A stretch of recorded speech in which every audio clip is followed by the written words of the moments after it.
You are now listening to theGrio's Black Podcast Network, Black Culture Amplified. Hi, and welcome to The Blackest Questions. I'm your host, Dr. Christina Greer, politics editor for theGrio and associate professor of political science at Fordham University. In this podcast, we ask our guests 5 of the blackest questions so we can learn a little bit more about them and have some fun while we're doing it. We're also going to learn a lot about Black history, past and present. So here's how this works. We have 5 rounds of questions about us, Black history, the entire diaspora, current events, you name it. And with each round, the questions get a little tougher, and the guest has 10 seconds to get it right. If they answer the question correctly, they'll receive 1 symbolic black fist, and they'll hear this. And if they get it wrong, they'll hear this. But we still love them anyway. And after the 5 questions, there'll be a black bonus round at the end just for fun. And I like to call it Black Lightning. So, our guest for this episode is the award-winning actor, producer, singer, and television personality, Kalen Allen. Kalen was catapulted into mainstream media through his hilarious Kalen Reacts videos. Hot dog. What the hell is this? And in 2018, he was discovered by the renowned comedian and talk show host, Ellen DeGeneres. Kalen held a regular spot on the Ellen DeGeneres Show, often taking his hilarious and infectious personality to high-profile events. He also starred in and produced his own weekly digital series, I'm Kalen, offering fans his one-of-a-kind commentary on the week's hot topics and trending stories. Kalen made his feature film acting debut in Seth Rogen's An American Pickle for HBO Max in 2020, and also recorded a top 10 holiday album for Christmas' sake the same year. Kalen is currently hosting Snack on This on the Cooking Channel. I am so excited to have Kalen here. Kalen, thank you so much for joining us at The Blackest Questions. Oh, thank you. I'm excited and also a little nervous. Oh, listen, no need to be nervous. And as I tell all of my guests, this is an opportunity for us to educate ourselves because Black history is American history. So we're just going to have some fun. Listen, some people get 0 out of 5. Some people get 5 out of 5. It doesn't matter. We're just going to be on a little intellectual journey together. And speaking of, I see that you are on your own little intellectual journey, getting your master's in journalism at NYU. How'd that come about? I am. Well, so working in the talk show space, I knew that I wanted to have a talk show one day or work on some type of news platform. And so that was why I decided that I wanted to go back to school and, really learn the craft of journalism. I've had the privilege to work so many red carpets and so many host capacities as almost like a faux journalist. So I wanted to make sure that I had the skill and the knowledge under my belt. I love the fact that you're like, I'm good at it, but I want to get a foundation in it so I can be brilliant at it. I'm so excited for your career just because, we talk a lot about on this podcast about how, COVID has had all of us we work through some things, right? Mm-hmm. And we're doing well, but we all know that a lot of folks are just hanging on by a string. And Absolutely. So your personality, especially these past few years, has been like a solve to so many people to just wake up and be able to smile and feel joy coming through the television. I think there are a lot of people who just appreciate your energy. There's a positive energy that comes through all the things that you do, especially when you're on the red carpet, making people smile and laugh and feel good because they're nervous too when they're walking to these events, and you kind of bring the temperature. Simultaneously, you bring it down, but also bring the energy up. I don't know how you do it, but I'm so excited for you to get this master's in journalism. Please come back on The Blackest Questions or let us know when graduation time comes so we can shout you out because we believe in educated folks up in here, and I love it. Amen. I love it. All right now. And then I saw you went to Temple, and Yes. I grew up in Philly. And nice. I think Philly is just one of the most beautiful cities. Baltimore's my favorite city. But what did you enjoy most about your time in Philly? Oh, the culture. I'm originally from Kansas City. Mm-hmm. And I tell people all the time is that Kansas City is where I was raised, but Philadelphia is what made me, I think it was a culture shock, and then to move to Philly, there was so much culture, but it's more so the confidence that Philly people have. Those are some of the most toughest people I have ever met in my life.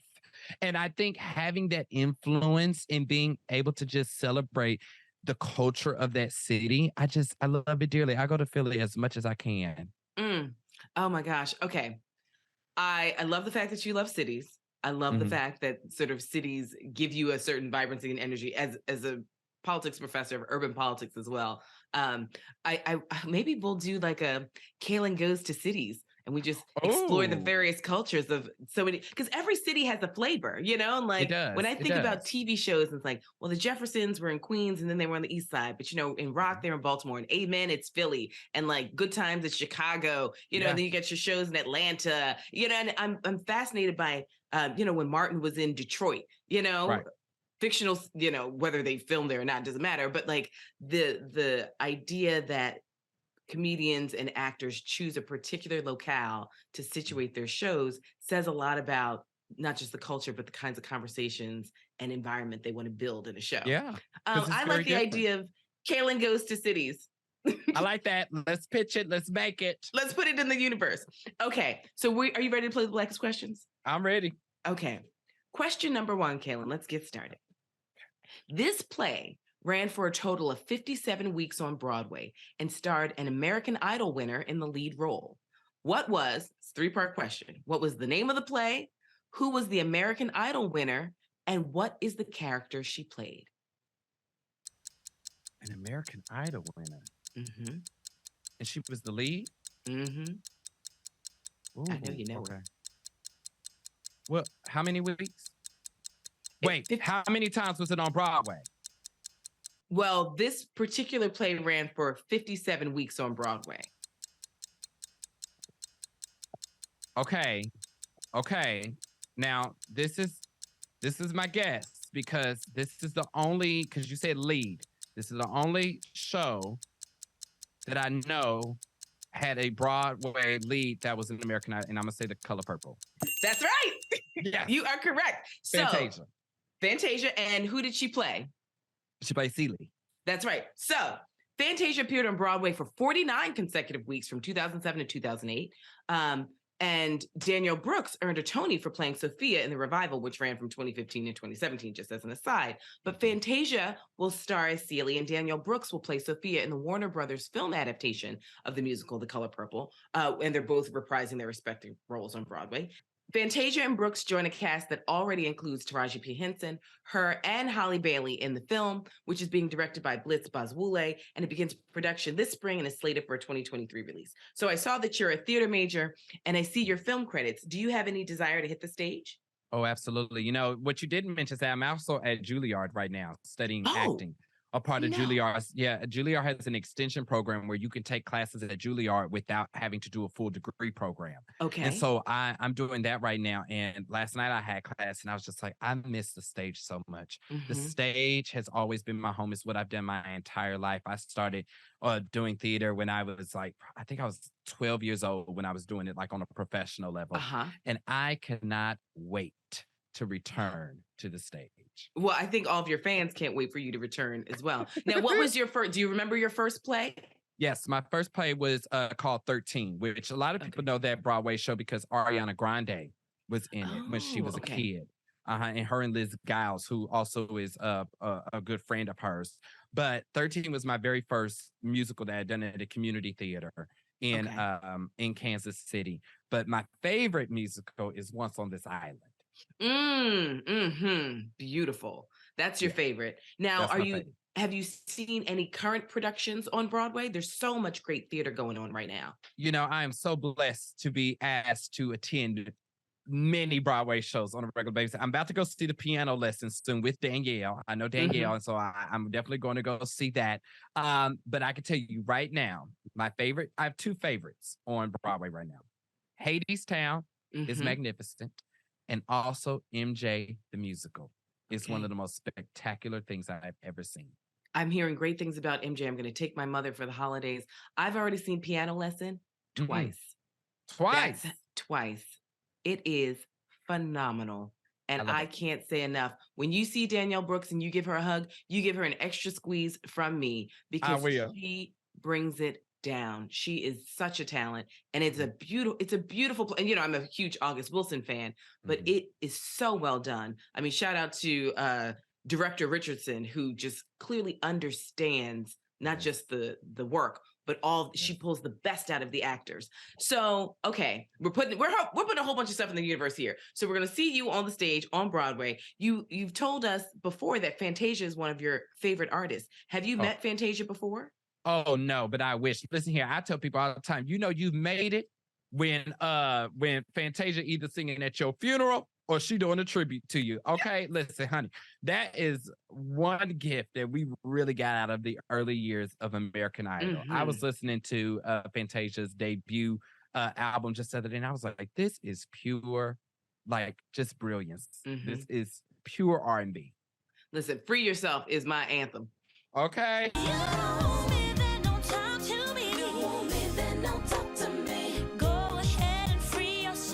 I played it when I was trying to finish my dissertation, and I just felt like I would never be out of graduate school. And I was like, listen, people, let me go.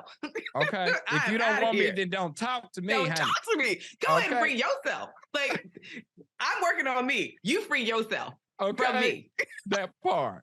Oh my gosh. Okay, Fantasia. And what is it about Fantasia? Because she has also, I think the reason why I would argue that you two almost remind me of one another is because she also has this infectious personality where you see her and you want to smile. You see her and you get filled with energy, which is what you do every time you come on the screen. So what is it about her that draws you to her? I think it's the way that she has infused her spirit with her talent. You know, I think and it's the fact that, you know, back in the day, and I've talked about this too, of feeling how music has changed so much. I miss the theatrics and the drama when people put their personalities into their music and it was over the top and it was extra, like the Patti LaBelle's, the Aretha Franklin's, the Mariah Careys, you know? And I think Fantasia has that essence to where she steps on stage and only she can do it that way. You know, it's like you can't duplicate, like you can't find another Fantasia, like you can't find another Patti LaBelle or another Mariah Carey. She is so unique in her art and in her talent. Whenever I see her, I can almost like feel the sweat. Like I feel like she doesn't give you a half show ever. No. She doesn't know how. You know, the same way Patti, it's like, listen, Patti's gonna sing for that very last seat in that very last rafter. Yeah. And it doesn't matter where she is. I feel like that's Fantasia, where it's a complete package at all times. Absolutely. Okay, so who knew that we're gonna start the Fantasia fan club up here on the Black Question? We're the Barinos. Right. We're gonna take a quick commercial break. I'm talking to the Kalen Allen on the Blackest Question. Witty, honest, entertaining. Introducing Dear Culture with Panama Jackson on the theGrio Black Podcast Network. Listen today on the theGrio mobile app for all the Black culture debates you don't want to miss. Also available wherever great podcasts are heard. And we're back talking to Kalen Allen on the Blackest Questions. Kalen, I'm so excited to have you here. I'm so thankful that you are just giving us this energy and this life on the podcast. I'm having the best time. Okay, you ready for question number 2? Okay. Question number 2. will.i.am said that this man was the Nelson Mandela of couture in a song. He was the first Black man to hold his position at Vogue and was called the Pharaoh of Fabulosity by a staffer there. And oftentimes he was the only Black person in the front row at fashion shows. Who was he? Andre Leon Talley.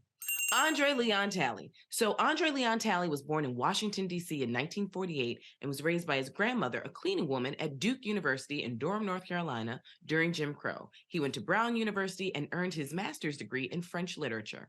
Talley got his start in fashion with an unpaid apprenticeship with Diane Vreeland at the Metropolitan Museum of Art's Costume Institute, a position he seemed to have willed into being. Talley then went on to work at Andy Warhol's Interview, Women's Wear Daily, and the New York Times before taking the fashion news director job at Vogue in 1983. Anna Wintour named him creative director in 1988, and aside from a 3-year run when he contributed to W Magazine from Paris, he continued to work at Vogue until 2013. And the larger-than-life former Vogue editor died at the age of 73. Now, I have always just loved Andre Leon Talley. And I know you love fashion, and I know you especially have, spoken about gender non-conforming fashion. What inspires you, and sort of how are you tying in fashion with all of your other talents and interests? Fashion to me is power. Fashion, especially when I'm all dressed up, it's never for, a lot of people get dressed up because they just want to be seen. I don't get dressed up for other people. I get dressed up for myself, because it makes me feel courageous. It makes me feel strong. It makes me feel powerful. And because and the reason why I say I don't dress up for other people is, I've always had this argument, especially around Black Lives Matter movements and stuff about, you would see Black men in suits. And I would always say a suit isn't going to make people treat you better. Mhm. And so I think sometimes fashion is not a costume. It's not that, it's an expression. It's expression of who you are and what you believe. And for me, and the reason why I think I have a tendency to, dress more gender nonconforming is because there are so many men, Black gay men that are growing up that they are told to turn down their queerness, Mhm. and because I Mhm. know the platform that I have and I know the visibility that I have, I want to normalize, men in heels or men wearing a dress or men wearing a skirt, and I think there are Mhm. a lot of people that are doing that. I think of Keenan Longsdale, I think of Billy Porter, I think of, a Ty Hunter, Beyonce's original stylist. Like I think of all these people that do that now today, and I think all of us are necessary in order to further the conversation about mainly, Blackness and queerness and the intersectionality of that and how it exists within fashion. Absolutely. And growing up in Kansas City, who did you Mhm. look to as, say, your icons, or who were some of fashion designers that helped give you ideas or sort of bring out some of your creativity? I would say that was women. I Mhm. think being in church and Mhm. seeing, it was more so, like I said, it's about power. Mhm. When a woman in pumps or a woman that is dressed up was giving fierceness, it was giving unstoppable to watch a woman strut down the street, and I think I was like, I want to feel that essence. I Mhm. want to emulate what that stride is, and what that power is, and so I think that's where it comes from for me. Yeah, I that makes me think about Alvin Ailey and Mm, the famous the closing scene in Revelations where you see the women mhm, at the church, and it's mhm, just this powerful but glamorous scene. And I always think of a young Alvin Ailey being in church with his grandmother, looking mhm. at these women in their hats and their dresses, and sort of coming up with a visual that he will years and years later create this iconic movement that sort of inspires Black people and people across the world every December, especially as we get into Yeah. the holiday season. Just like this, these Black women specifically that kind of X. Yeah. using dress as this form. Now, nowadays, where do you Mhm. get your inspiration for fashion? Because when you're on the red carpet, I mean, you come correct. Now, I change it up depending. I try to always match the theme of whatever Okay. I'm going to. I try to say, okay, what is this? What is this premiere? Or because more than likely, I usually am not the star on the carpet. It's like they care about the people that are in the movie or something. So I'm like, well, if I'm gonna be dressing up and going and getting myself together to go to this event, I gotta make sure I stand out. And so I think that's why I gravitate towards how can I pull a look. But I think I focus more on my fashion when I'm doing TV appearances. Okay. I think because fashion is a part of who I am and who my brand is. And so I always try to look at runway shows. I try to stay on. I also like working with a lot of independent and upcoming designers Mm-hmm. Mm-hmm. because I think they tend to be a little bit more unique. And I love to be able to, elevate anybody or to get as many eyes on something because people will see it and they'll want to work with them, especially when it comes to custom outfits. So that's always where I gravitate towards. Yeah, I love putting on independent folks, right? Mhm. Giving them, because you have exposure when you're sitting on a couch talking to an interviewer or a celebrity yourself, and Correct. there are literally millions of eyes on you. You're elevating a small brand in a way that just I think fits with your message of just like positivity and uplifting community. I absolutely thoroughly enjoy watching you. Now, do you eventually? I mean, we've got Broadway, we're putting in the bucket list. We've got, Mhm. TV shows and journalism and hosting, we're putting on the bucket list. Do you ever want to have a fashion line? And have you ever Oh, considered maybe doing a show like a Project Runway, either as a host or a contestant? oh, absolutely. Because I still think men's fashion, this is the thing that I don't like about the fashion world. Okay. You watch a lot of fashion shows, and sometimes the normal person can't buy those clothes. or can't get access to those clothes, or they are astronomical in price. And I want to make fashion more accessible, in all senses of the word. Exactly. And so I definitely want to create a fashion line. I want to create a fashion line that is gender non-conforming, that exists in, like, you can buy it at a Zara or some type of store that is more accessible to the everyday person, because I believe that everybody deserves to feel fabulous. Everybody deserves to feel access to those things. You should not have to spend $1,500 to look good. Absolutely. I also just, having shopped with family members and friends who are gender nonconforming, the fact that we have to go into the men's section to find something that they're interested in, it makes it just it just doesn't make sense to me. So if I'm with one of my male friends and we have to go into the women's section and like hunt for sizes, and then if I'm with, female friends or family members and we've got to go into the men's section and hunt for sizes for them, it just feels like, why can't we all just be on the same floor? Like, I don't understand. Like, sometimes a sweater is a sweater. Like, I don't understand why it has to be a men's sweater over there when it should just be a much larger conversation. Because I think, the conversations I've had in the men's section where we're swapping ideas and exchanging fashion tips, why can't that just be a much more inclusive experience, especially for a shopper? I completely agree. And I'm rarely in the men's department.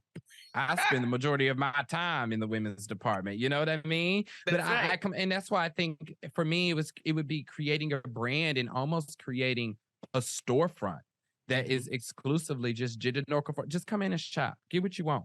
That's it. It's just that simple. Just come in and be who you are and shop. Okay.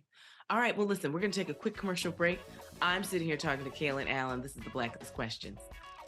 The GRIO Black Podcast Network is here. Everything you've been waiting for. Black culture amplified. Find your voice on the Black Podcast Network. Listen today on the GRIO mobile app and tune in everywhere great podcasts are heard. And we're back. I'm with Kalen Allen for the Blackest Questions. We are ready for question number 3. Are you ready, Kalen? I'm ready. Okay. I'm doing good so far. You are doing fantastic. Okay. All right. Question number 3. This Super Soul musical turned adventure fantasy film starred 2 superstars and a highly talented supporting cast, as it was loosely adapted from the Broadway play of the same name. What film is it? Wait, give it to me one more time. Okay. So, and I'm going to give you a little clue. In the 70s, this Super Soul musical turned adventure fantasy film, so went from a musical to a fantasy film, starred 2 superstars and a highly talented supporting cast, and it was loosely adapted from the Broadway play of the same name. What film is it? You said 2 what? What was the first part? 2 superstars. And when I say superstars, I mean superstars. Okay. I mean, one may even have his own Broadway musical. Okay, so I'm on the right line. Okay, so then it's The Wiz. It is The Wiz. Yeah, okay.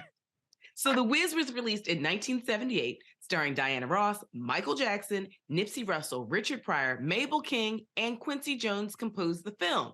The Wiz musical on Broadway starred Stephanie Mills as Dorothy instead of Diana Ross. The executive producer of Blackish, Kenya Barris, just announced that there's a remake of The Wiz in the works. So you've been to see MJ the musical on Broadway. Are you also a fan of The Wiz? I am. I did The Wiz when I was in high school. No, I did The Wiz when I was in high school. Ooh, who did you play? My senior play? year, I played the Wizard, which they cut the Wizard song out of the movie. But when they did the live musical with Queen Latifah as the Wizard, they put the song back in, but the song is not in the movie. But yes, no, I love The Wiz. Now, I didn't know that it was a play first.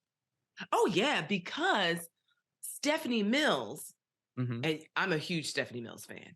Stephanie Mills was the original Dorothy. And then when they changed to the movie, they made it Diana Ross.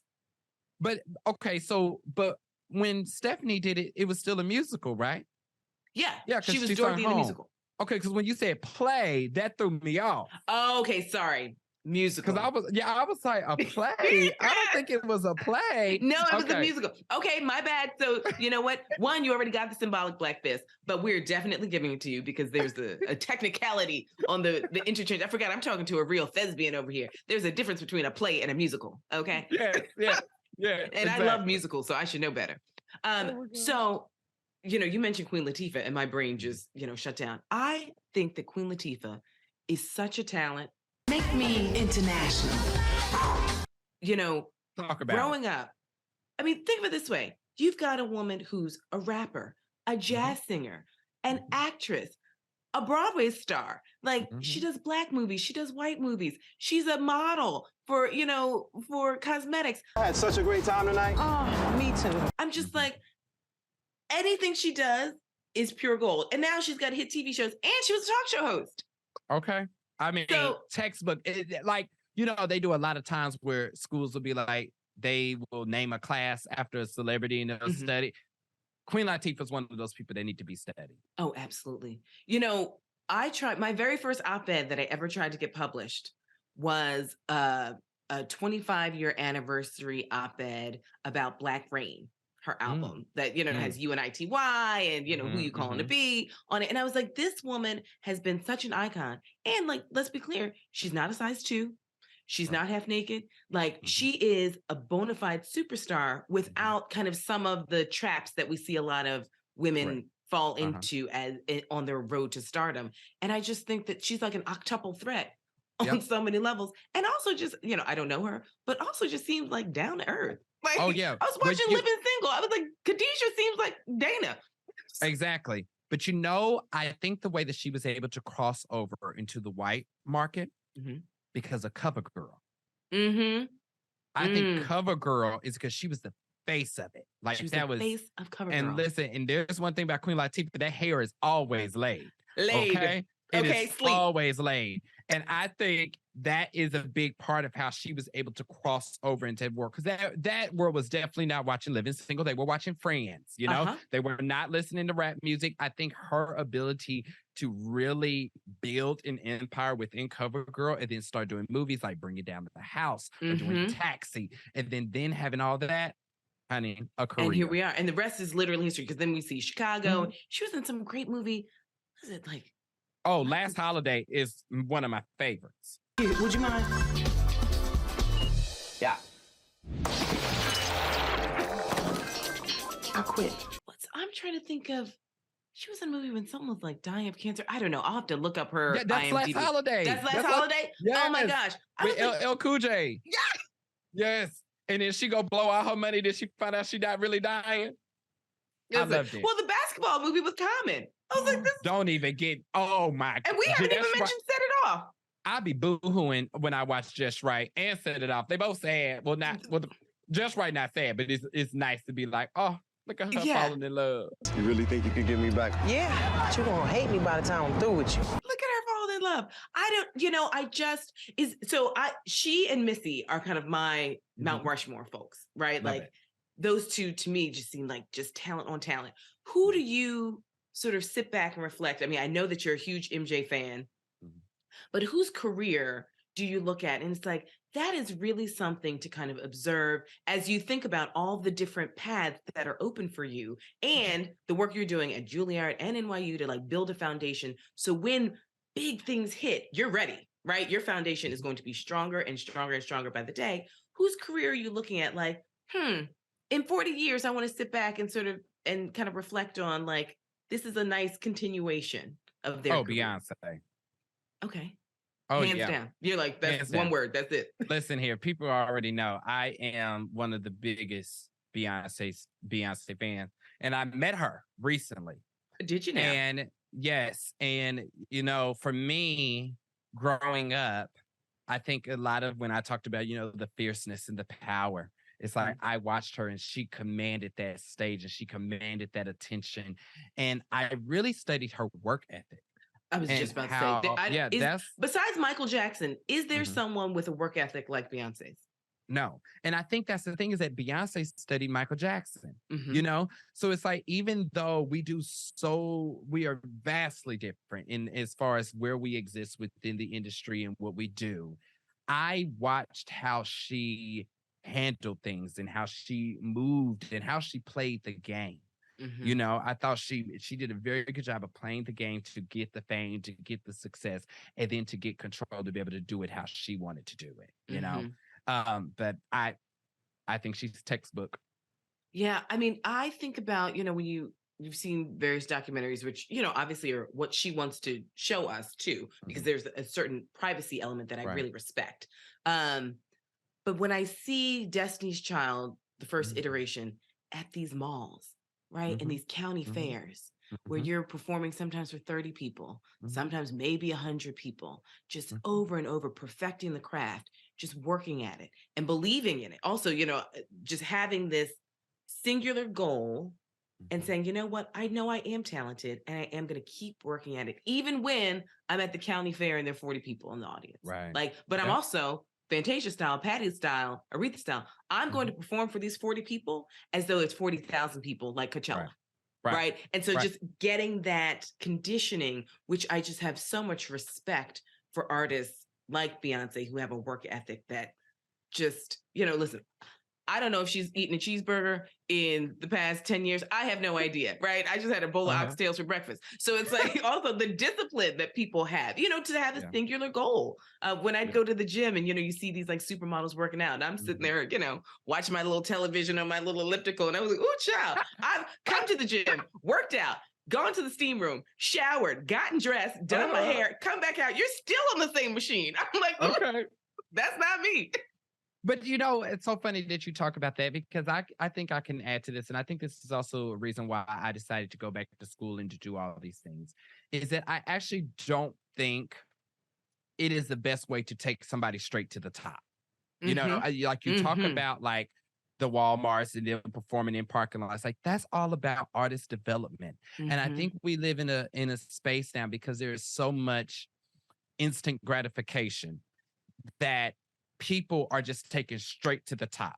And I think a lot of people don't know how to handle it. And I think also what's hard about that is that I know, especially for me in the beginning of my career, I made a lot of mistakes in front of the world because I was learning as I was going. And the reason why people were performing in those parking lots at those Walmarts and doing those smaller things and performing in schools, because those were training wheels. They were going there to train for what they were needed to prepare for the bigger moment so that they weren't just thrown into it. So I wish that we would bring back artist development.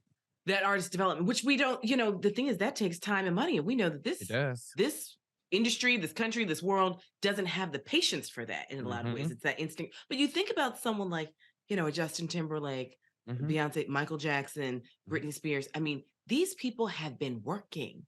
When I say working, I mean full work, right? When you talk about Justin Timberlake, Britney Spears, Christina Aguilera, all part of the Mickey Mouse Club. And Ryan Gosling. Listen, Ryan Gosling. Right. All these you're a triple threat too, Ryan. Okay, exactly. But all these people working and cultivating their art and getting it to the place that by the time it was time to show it to a global audience, it had already been tweaked and polished and, made to the best of its, quality. Right.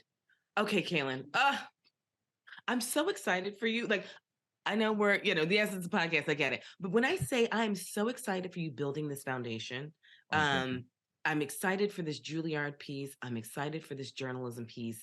And just, you're already obviously using natural talents. We get it. But there is something to be said about having the humility to recognize. It's like, I'm really good at this, but I actually can work on things and consistently get better so I can be great at this. I respect that. And I think a lot of our listeners are really always trying to figure out, how do we strengthen up our foundation? I mean, this is what the whole podcast is about as we learn about Black history, AKA American history as well. Yeah. Okay, we're going to take a quick commercial break and then we're going to come back and continue playing the Blackest Questions with Kalen Allen, who is killing the game over here. The Griot Black Podcast Network is here, and it's everything you've been waiting for. News, talk, entertainment, sports, and today's issues, all from the Black perspective. Ready for real talk and Black culture amplified? Be inspired. Listen to new and established voices now on the Griot Black Podcast Network. Listen today on the Griot mobile app and tune in everywhere great podcasts are heard. Okay, we're back. I'm with Kalen Allen. Kalen, are you ready for question number 4? Oh, I'm ready. Okay. As a territory that had a long and violent history of pre-Civil War contests over slavery, This state emerged as the quintessential free state and seemed like a promised land for African Americans who searched for what they called a new Canaan. Which state is it? Ooh. Ooh, ooh, ooh, ooh, ooh. This one's a hard one. This one's a tough one. It's when you say African American promised land, I start to think of places where I know a lot of Black people live. And maybe some Allens that lived there. So okay. Oh my gosh, I'm nervous. What if this is wrong? Okay, I'm gonna say Kansas. It is Kansas. It is Kansas. So, fleeing from new forms of oppression that were emerging in the post-Reconstruction era South, a group of African American settlers established the community of Nicodemus on the windswept plains of Kansas in 1877. Many African Americans believed that Kansas was a unique state where they would be allowed to freely exercise their rights as American citizens, gain true political freedom, and have the opportunity to achieve economic self-sufficiency. On May 8th, 1879, Kansas Governor St. John formed the Freedmen's Relief Association to help care for the people. This group established colonies for Blacks, one in Waubonsee, which is to the west of Topeka, and one in Chautauqua County, and another in Coffee County. And so the Black Exodus was a name given to African Americans who migrated from states along the Mississippi River to Kansas in the late 19th century as part of the Exoduster movement, or the Exodus of 1879. And it was the first general migration of Black people following the Civil War. So I know you're from Kansas City, Kansas. You talked a little bit about Philly and how that city sort of made you in a lot of ways. What influence did Kansas City have on you, and how was it growing up there? Oh my goodness. I loved growing up in Kansas. You know who else is from the exact same county as me? Janelle Monáe. No. Yeah. Janelle Monáe went to high That makes sense, though, when I think about both of your creative elements. Yeah, Janelle went to school right up the street from my house. And actually, our mothers went to elementary school together. But I think growing up in Kansas City, what I am grateful for is when Kansas City has some great food. Okay, barbecue is, I don't eat barbecue outside of Kansas City. Second of all, Kansas City is also very rooted in arts and culture. I don't know why. And, actually, when I go to other cities, like I was in Knoxville, I realize how advanced Kansas City is. And maybe that's because it's the heartland. So like everything, all the influences from all around the nation kind of meet in the middle. Maybe that is it.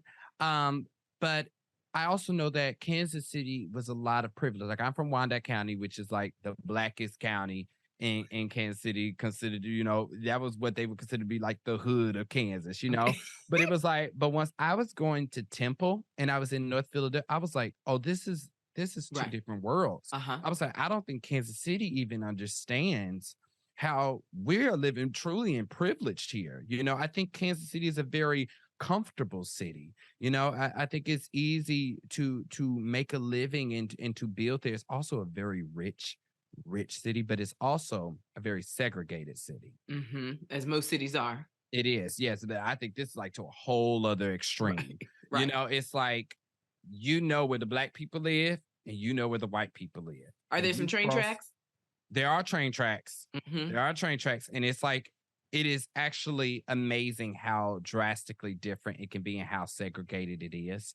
And so, but in recent years, and while I was in high school, Kansas City has started, which is great, is because, it started to really upgrade and improve and stuff like that, and doesn't work almost the same as gentrification in most places because the white people kind of just go out to where there is no land, where there's nothing built, Right.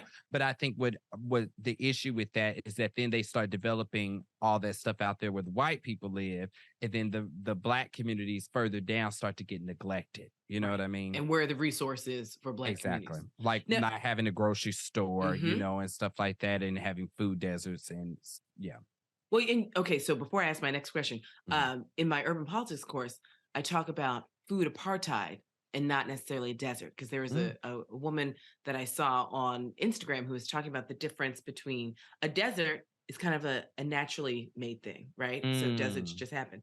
But a food apartheid is a conscious decision to neglect a community and actually have these inequities. And so when we think about Black communities not having grocery stores, only having Dollar Trees and maybe a Walmart, it's actually a deliberate experience that we're going through. And sadly, we see it in city after city. And so just as a minor shift for me, I've actually started saying food apartheid because it actually makes it a dual relationship between those who are giving and receiving. Got it. So, but thinking of Kansas City, when did you know it was time for you to move? Because I mean, going to Philly, that's a far shift. Like, did you have folks who had left Kansas City, or did you already know, like as a kid, where you're like, I'm in fourth grade, but I'm getting out of here on the first thing smoking when I turn 18? Like, when did you know that it's like, this is a beautiful place, I respect it and I love it, and it's made me who I am, but I gotta go to be who I really am? Oh, I always knew. And Okay. I think also it probably is a big part of my queerness. I knew that I didn't fit in there. I was Right. like, I was in Kansas. You go to Kansas, the only thing people know how to wear is a Royals t-shirt and a Chiefs t-shirt, and those are the sport teams. Yes. I was like, honey, this is so basic. It's so basic. I gotta go. Okay. I gotta go. But I always do my entire life. And, I was a part of a organization called Kaufman Scholars. Okay. And Kaufman Scholars allowed me to go anywhere in the country for college on a full ride scholarship. So I have no student loans. I never had to pay for college. I started in the 7th grade. It was an academic program. I would have to go classes. I had to get a certain test score on the ACT. There were all these requirements that I had to do from 7th grade up until graduation. And so then I had a full ride scholarship. And then how I ended up at Temple and decided to go to Philadelphia is my dream school was NYU. I never buy. This is the only time I ever doubted myself. And that's why I'm glad that I now am at NYU, is because I didn't think I was going to get in and I didn't apply. But I had taken a test online. I had done a lot of college preparatory. I went to a college prep school as well, international baccalaureate school. And when I was in my senior year, I took a quiz, and the quiz would match you with schools they felt were best for you. And the first one that came up was Temple. And I literally said, okay, well, that's where I'm going. And that's how it happened. And then I now moved full to circle, though. You're about to have a degree from NYU and Temple. And okay, what? We did And it. what? Well, and as a college professor, I always tell people, when I have students who want to go to graduate school, and, I write them letters and we talk about it. It's like, well, let's just say, for example, I really want to go to NYU Law School. I was like, well, the first step is you got to apply. Right. Like, right. Chances are they're not just going to find you out of the millions of people in America. So like the one thing that you have to do is actually put yourself out there and apply. And so I love how there's that one time where you let sort of fear get the better of you and you're like, no mas. No mas. And I haven't done it since, So we'll have NYU, we'll have Juilliard, we'll have Temple, and then the rest will be history. Okay, Next we're going is culinary school. Oh. I know that for a fact. Well, I like to eat. I don't know if you knew that. So. Well, there we go. So I'm like, I'll help you with your with your midterm prep. Lovely. Okay, we're gonna take a quick break. We're playing the Blackest Questions with Kalen Allen. Introducing Dear Culture with Panama Jackson on the theGrio Black Podcast Network. Bring your friends for the shenanigans and stay for the edutainment as Panama debates culture wars, Janet Jackson versus Michael, Black fashions, Black mendations, and everything Black. Listen today on the theGrio mobile app for all the Black culture conversations you don't want to miss. Also available wherever great podcasts are heard. Okay, Kalen, we're back. We're going to do our last question before we have our Black Lightning Round. Are you ready? You are doing ready. So well. Thank you. Okay, question number 5. This collection of music festivals centered around beach locales and African music has become a big deal in Portugal, Puerto Rico, and Ghana by attracting Black travelers that flock to the beach festival to witness their favorite Afrobeat, hip-hop, and reggae artists like Burna Boy, Wizkid, and French Montana. What is the name of this festival? Oh, this one may get me. I don't do a lot of music festivals. Oh my gosh. Oh my gosh. I have. Shoot. Okay, I'm gonna make a guess. It's probably gonna be wrong though. Okay. Well, not me about to lose already. Well, I guess I made it pretty far. Okay, I'm going to guess Afropunk. Close. It's Okay. Afro Nation. So Never last heard year, of that. well, this is why we play the Blackest Questions, my love.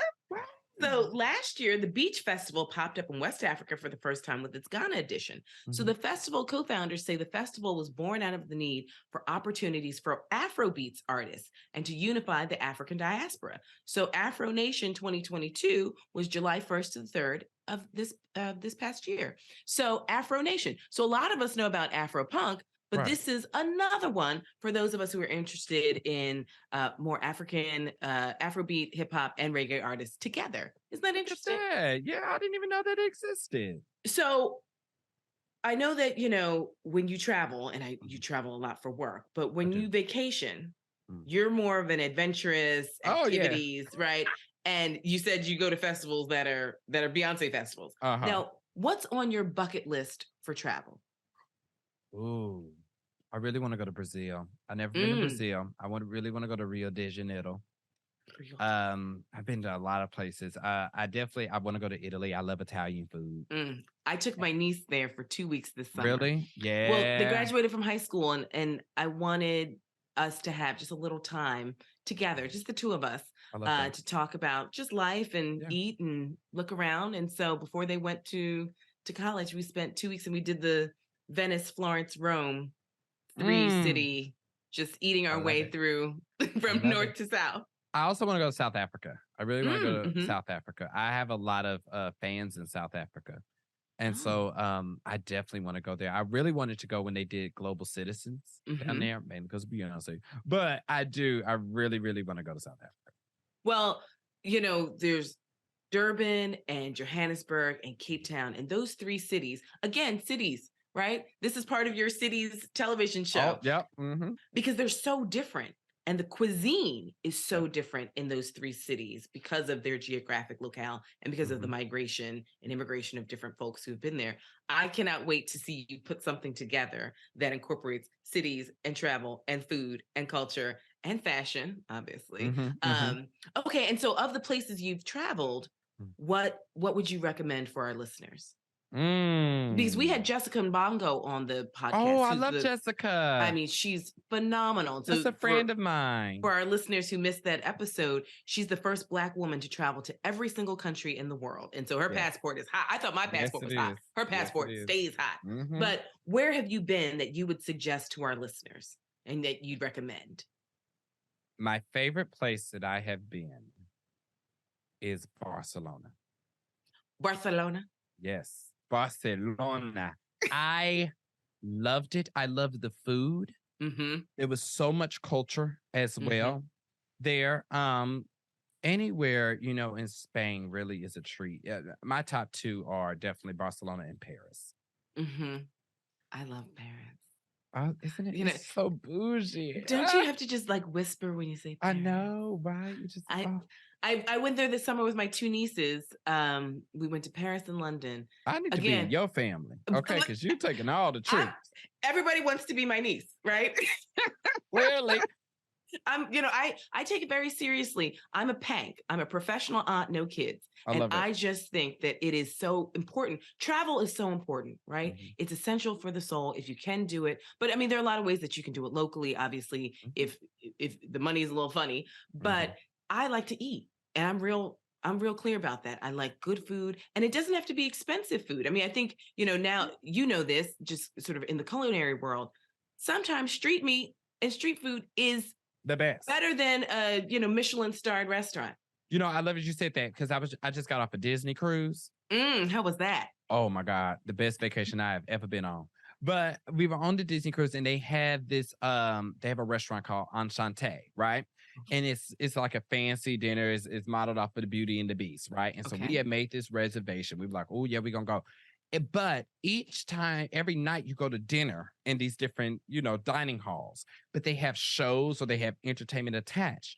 Well, the night that we had Enchanté, we found out that originally we were supposed to go to Arendelle, which is from Frozen, and it was a show. And I said, so what's special in Enchanté? They was like, oh, it's just a nice, Michelin star, 5-star dinner. I said, so ain't no show?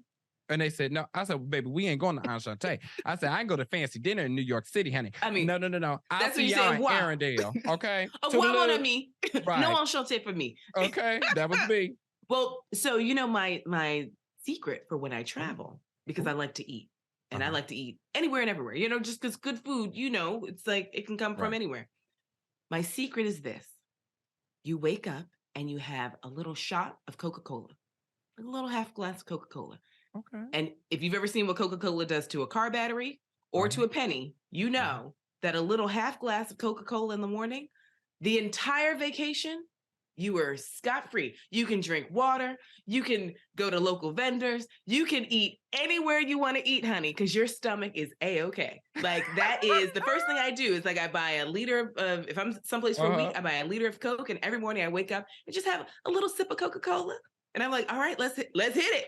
The day is here. I love that. Listen, and my guilty pleasure is Coca-Cola. I love Coca-Cola. Now, see, and I don't drink a lot of soda just because that's the only soda I drink. The minute I drink soda, my face looks like I drink soda. So it's only when I'm on vacation. But if you're already a Coca-Cola drinker, you're ahead of the game. I'm set. Just like in Blackest Questions, you're ahead of the game.